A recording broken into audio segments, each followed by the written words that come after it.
رب اجعلني مقيم الصلاة ومن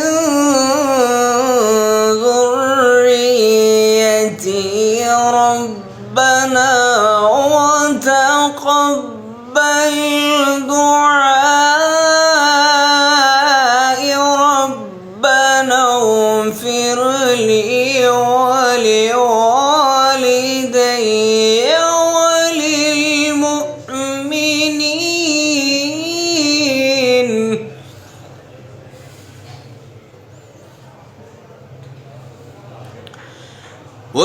وللمؤمنين يوم يقوم الحساب.